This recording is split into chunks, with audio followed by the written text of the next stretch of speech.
Eyes on the Prize, The Geopolitical Restructuring of the World, by Jonathan Geary.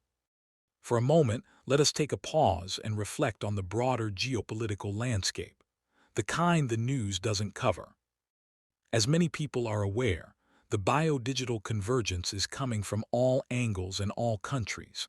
I would hope most people are also aware that while publicly these countries oppose each other in some form or another, they are far more allied than the public image would indicate. COVID and the global lockstep were proof enough of that. Outwardly, the main key players are the United States of America, Russia, and China. Inwardly, we need to include Israel, Iran, South America, South Africa, India, and Taiwan, and probably a whole lot more. These lesser key players are the gateways to strategic entry points of every continent or technological choke points. In 1904, Sir Halford Mackinder submitted his radical theory, the geographical pivot of history, to the Royal Geographic Society. In this theory, a hypothetical restructuring of the world centering around the world island and the heartlands, an area defined as Afro-Eurasia, could take place. In this theory, the surrounding world island would be both a border and the belt of resources required to maintain and protect the heartlands. Due to its strategic location and natural resources, Mackinder argued that those who control the heartlands control the world. This theory was a major proponent of World War I, as it could allow for the more rigid boundaries to be weakened and allow for the restructuring to begin. Another important part of this process was to begin the revival of the old Silk Road, a trading route spanning from East Asia to Western Europe. Thus, two world wars were required to dismantle old powers and place in new powers more flexible than those before. In the last few decades, we have seen the slow but methodical restructuring of the world taking place. In 2013, China began construction of the Belt and Road Initiative, otherwise known as the One Belt One Road or the New Silk Road. This superstructure runs through the majority of Asia, Europe, and Northern Africa. Reports on this project are limited and very biased, as this rail network is going through rural villages and small towns, with the population often becoming indebted to the Chinese government, if not exterminated without coverage if they resist. This superstructure is the veins of the world island, connecting and creating a vast network of resources and trade, and from it the heartlands can be built. This is the heart of the biodigital convergence control grid, an impenetrable empire surrounded by land and inaccessible by sea. This is why the completion of the Greater Israel Project is a major part of the agenda, a hub of power capable of defending the heartlands from threats coming from the West. In 1998, Igor Panarin drew up his prediction of what America would look like by 2010. 6 separate republics: the Central Republic of North America, the Republic of Texas, the Republic of California, Atlantic America, Hawaii, and Alaska, each under control by different world powers.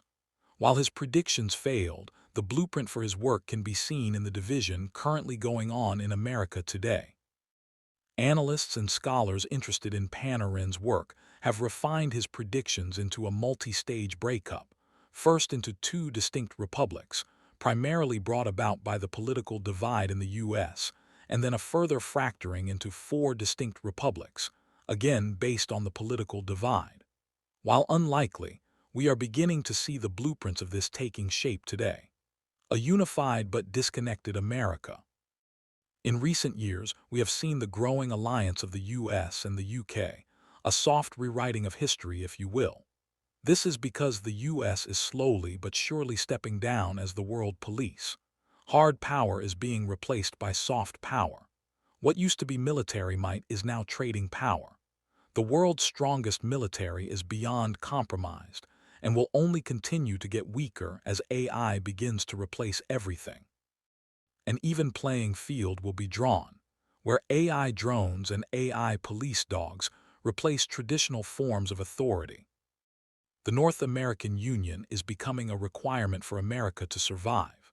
Its old allies have sold it out over and over again, causing an overall weakening of the U.S. The merger of Canada and Mexico with the U.S. creates a land mass capable of surviving mostly on its own. Interestingly enough, the Greater America is mentioned by Mackinder as being the only real threat to the heartlands if an alliance isn't formed. While Russia itself has stagnated over the decades, its cyber division is where a lot of its current power lies. The Russian government heavily relies on recruiting both black hat and white hat hackers. Add in their alliance with Israel, the leading technology country of the world, and a picture is slowly painted about what Russia's true offensive capabilities are, namely critical infrastructure backdoors, provided by Intel and Microsoft, who both have their research and development done in Israel. China, on the other hand, has been buying up land and ocean rights all over the world. They have their hands deep in the pockets of most smaller countries and gladly provide assistance to rack up the debt owed to them. The West is constantly sold on the idea of China being a technology powerhouse, with the most advanced technology being deployed widely.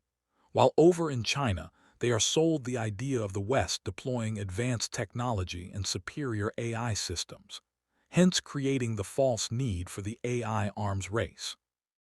As for Israel, it seems, by all accounts, that it is being set up for failure.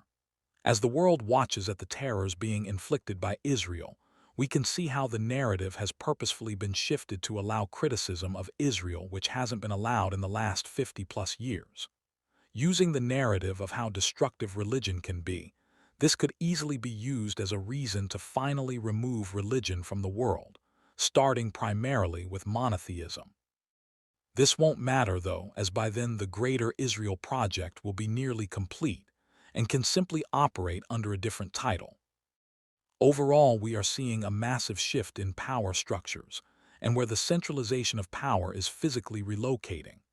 With the Greater Israel Project well underway, the destabilization in Russia-Ukraine, the massive growth of the Chinese military and their soft power trade takeovers worldwide sped up by the Belt and Road Initiative, we can see this new empire forming.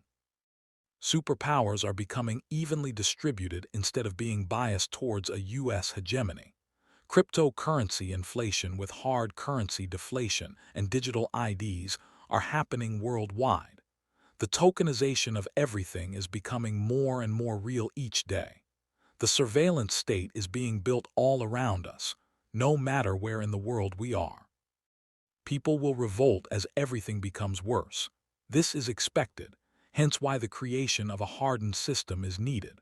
Only so much can be buried underground or sent up to low Earth orbit.